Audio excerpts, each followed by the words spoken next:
ဦးလို့ဖြစ်ကြတာတန်ဝေကရလို့များအေးသွားတယ်မအောင်မိနဲ့နော်ကဲဘယ်လိုဘုရားမယူငါလည်းမယူတို့တော့လည်းပြက်ပဲဗျာဘုရားမယူတာမှတေးသေးချာချာမယူတာကိုလည်းပဲမိအောင်ကိုဖတ်ဘာဖြစ်လို့အဲ့လိုတွေမယူတာတော့ဘုရားလို့ပြန်မေးတဲ့အခါကျတော့ဘုရားပြန်ပြောတယ်အဲ့ဒါမိစ္ဆာဒိဋ္ဌိဖြစ်တယ်ဖားတယ်အဲ့ဒါမိစ္ဆာဒိဋ္ဌိလမ်းကြီးတဲ့မိစ္ဆာဒိဋ္ဌိတော့ကြီးတဲ့အဲ့ဒါရသူဟာတကယ်ကြောက်ကြကောင်းလာအောင်ပြောတာခုလိုဘုန်းကြီးတွေရောလူတွေတရားပေါ်ကြောက်ကြဘူးဒီမိစ္ဆာဒိဋ္ဌိများတော့ကျွတ်နဲ့အစိမ်းဝါးသားနေကြတယ်လို့ပဲကျွတ်တို့လူရလဲနော်ကျွတ်တို့လူတွေဆိုတာခင်ဗျားတို့လည်းပါတယ်နော်တခါတခါတို့ဒါနော်ငါတို့ပြင်ရှားလူတွေပြောတာလို့မမှတ်နဲ့နော်ခင်ဗျားတို့လည်းပဲအမှန်တော့ဘဝဆိုရင်ဖြင့်မနဲ့တောင်ဆွဲတုတ်ပြရလိမ့်မယ်ဒါကြီးကတော့အခက်ရွက်တွေပေါက်ပြီးရှင်းတန်နေလိုက်တာတဲ့ခင်ဗျားတို့ဒီလိုရှင်းတန်နေကြတာပဲအဲ့တော့တရားဒီလိုပြောတာကြားတယ်ကျွတ်ကတော့ဟာတို့ခင်ဗျားတကယ်ကိုမယူတော့ဘူးတဲ့တကယ်ကိုယူတော့ဘုရားကမယူပဲနဲ့ဘုရားနောက်ကလိုက်တဲ့သူကဘုရားကြော်ပြီးလဲငါယူလို့ခိုက်ချုပ်ငါလည်းမယူတော့ဘူးဆိုပြီးတော့လို့ရတယ်မယူတော့ဘူးလုံးလုံးလော်လေးရတယ်မလားမရဘူးရ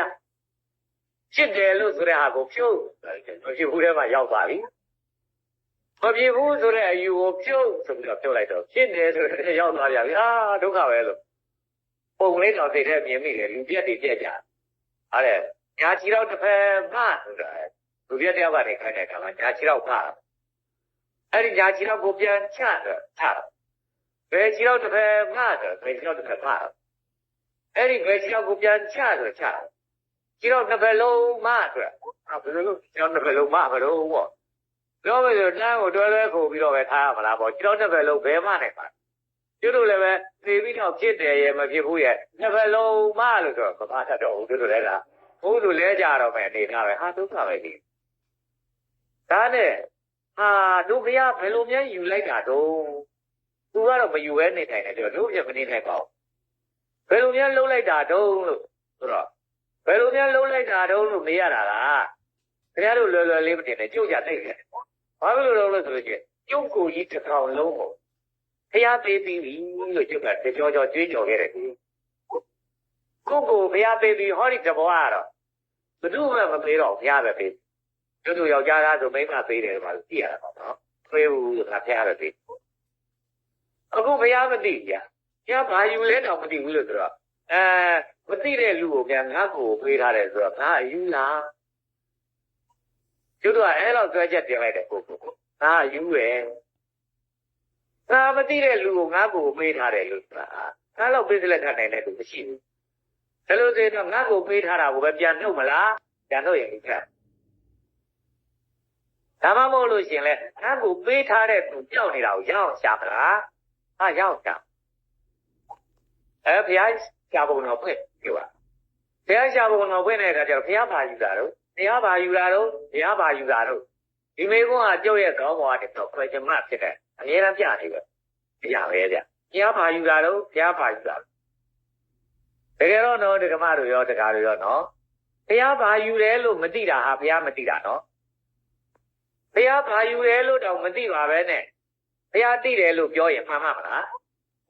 ဒီတကုံသိငယ်ဗျာဘုရားဘာယူတယ်လို့မသိဘူးလို့ဆိုလို့ချင်းဒါဘုရားသိတာဟုတ်ကလားမဟာမြတ်မုနိသိတယ်ဗျာဘုရားဘာယူတယ်လို့ဘုရားသိတယ်မဟာမြတ်မုနိသိတာနဲ့ပဲဘုရားသိတယ်လို့ထင်တာဟာမှန်မှာမလား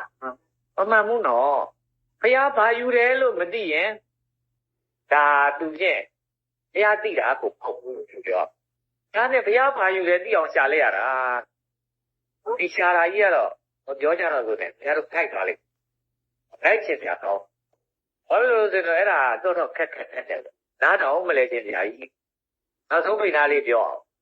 အဲ့ဒီလိုနဲ့အဲ့ဒီဘုရားကဘာယူလဲဆိုတာရှာရင်ကနေပြောကိုယ့်ရဲ့ငကိုတရားယူပအာဂတအာယူပအာဂတတာနဲ့တက်တယ်ပေါ့ဒေဝတင်ညာနာပညာရှိလားအာကေတိညဆိုတဲ့ဆံရောက်သွားပြီသူ့ဘာသာသူတက်တော့တစ်ချက်ကိုဖြည့်ကြည့်လိုက်တစ်ချက်ကိုတွတ်ကြည့်လိုက်တယ်ကိုယ်ကပဲတက်သွားတာဆိုတော့အာကေတိညရောက်တော့အာကေတိညဆံရောက်တယ်ဆိုတော့ဘာမှမရှိဘူးအာကေတိညဆံပြောတာ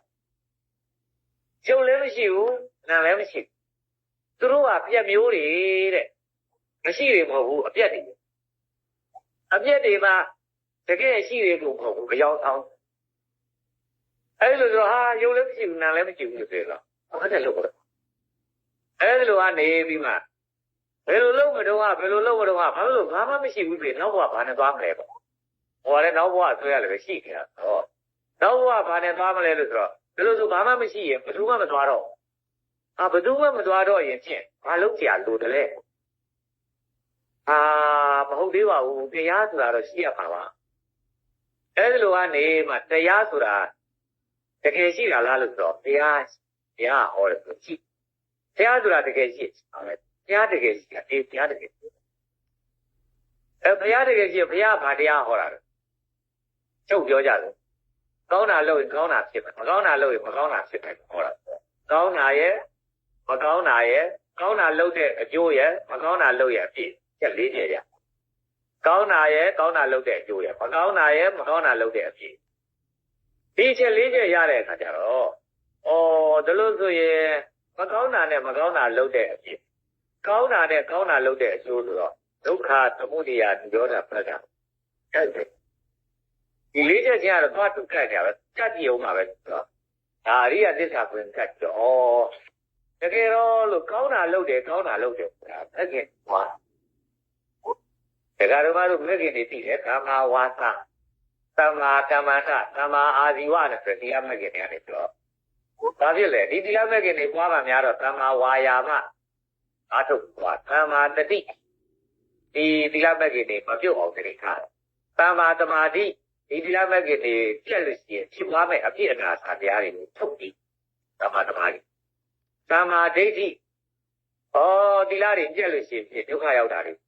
သမ္မာသင်္ကပ္ပသီလတွေပြက်ရင်ဒုက္ခရောက်တာတွေကြောက်တွေးတာပဲဒါပဲပါအဲ့တော့ကောင်းတာကမက်ကင်ကောင်းတာလုပ်လို့ရရှိတဲ့အကျိုးကလွတ်မြောက်ငြိမ်းချမ်းတာပေါ့ဒီရောဓပေါ့သိက္ခာပေါ့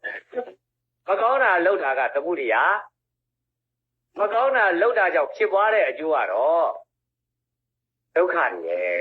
ဒုက္ခရဲ့သမုဒိယရဲ့និရောဓရဲ့မက္ခရဲ့ဆိုတဲ့အရိယသစ္စာ၄ချက်ကိုကျုပ်တို့တစ်ချိန်လုံးကသိတာဒုက္ခသမုဒိယនិရောဓမက္ခဒုက္ခဆိုတာဘာလဲလောကီစိတ်ဧကတိတိဖြစ်တဲ့ဧကပညာကယုတ်ခါတာပရမတ်တွေထက်ဒုက္ခဆိုတဲ့အခွန်ကြီးတဲ့မှာပရမတ်တွေအစ်ထက်ပရမတ်တွေအစ်ထက်ပြီးကြည့်လိုက်တဲ့အခါကျဒုက္ခကြီးရဲ့ဒုက္ခကြီးရဲ့ဆိုပရမတ်ကြီးတာပေါ့ပရမတ်ကြီးကပရမတ်ကဖြစ်တယ်ပြက်တယ်ဖြစ်တယ်ပြက်တယ်ဆိုတာဒါပဲဒီဘာမှမသိဖြစ်ပြပဲသိတာဖြစ်ပြပဲသိတယ်ဆိုတော့ပရမတ်သိတော့ဘာမှအကျိုးမရဘူးဆိုတော့အခုတော့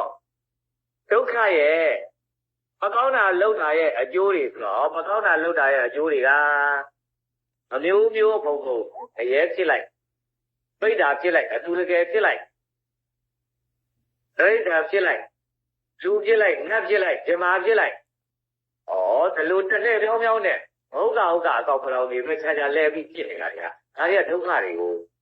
ဒီလိုကြည့်အဲ့တော့ဒီလိုဆိုရင်မြတ်စွာဘုရားကဒီသစ္စာတွေပဲဟောတာဒီအရိယသစ္စာတွေပဲဟောပြီလို့ဆိုပါတော့ဘယ်ကောင်ဘဝจิตလားဘုရားလို့မေးလည်းပဲသူ့အရိယသစ္စာရဲ့ဝင်မမဟုတ်ပဲဘယ်ကြည်ပါတော့ဘဝမဖြစ်ဘူးလားဘုရားလို့မေးလည်းပဲသူ့ရဲ့အရိယသစ္စာလည်းပဲဘယ်မဟုတ်ဘူးအဲ့ဒါကြောင့်မို့လို့မဖြစ်ဘူးဟုတ်လို့ဆိုရင်စကားဆိုတာသူ့ဝင်နဲ့ပြောဥပမာသိစရာတယောက်ပဲဒီသူသိကားနေတယ်ဗျာခုပေးသားပါဦးသူ့ဝင်ကဘယ်မှာရှိတယ်လို့ဆိုတော့ကြားတာဘာအကြောင်းကြောင့်ကြားတယ်ကြားတယ်ဆိုတဲ့ယောဂရဲ့ယောဂသီလသိချာသူအေးတွေထဲမှာနေတာများပြီလားအေးဖတ်သွားတာဒါလို့ဆိုရင်ပူတွေတတ်တဲ့သေးလေးဆက်သေးလေးတကယ်လို့များအပူတွေရှက်ပြီးတကလားဒီလိုအပြစ်များကြီးထားနေတာဒီအပူကိုရှက်နေနိုင်တဲ့အေးလေးသူစိုက်သေးတယ်ယောဂဖြစ်ရင်ယောဂနိဒန်းကိုသိတယ်ယောဂနိဒန်းသိပြီဆိုမှဒီယောဂနိဒန်းကိုပြက်ပြယ်စေနိုင်တဲ့ဇေဝကိုသိစိုက်တွေ့အဲ့လိုပြက်ပြယ်စေနေတဲ့ဇေဝစိုက်ကျွလိုက်လို့ယောဂနိဒန်းလည်းပြက်ပြယ်သွားလို့ယောဂလည်းပြောင်းအဲ့လိုပြောင်းအောင်ကိုနိုင်တဲ့ဈေးဆရာကိုဆရာကြီးဒီလိုတော့ပြစိတ်ကိုကိုယ်တွေပူတက်နေပြီပူများငရဲတရားလာလို့များလားဆရာအတော်ရောကွာလို့ဒီလိုပြောရမှာပေါ့ငရဲတရားလာလို့များလားလို့ဆိုတော့မတော်ရောကွာလို့ပြောဒီသူအေးနေတဲ့ဆရာကြီးသူအပြတ်တခါတည်းနတ်တရားများလာလို့လားတခါမတော်ရောကွာသူကတော့သူ့နယ်မဟုတ်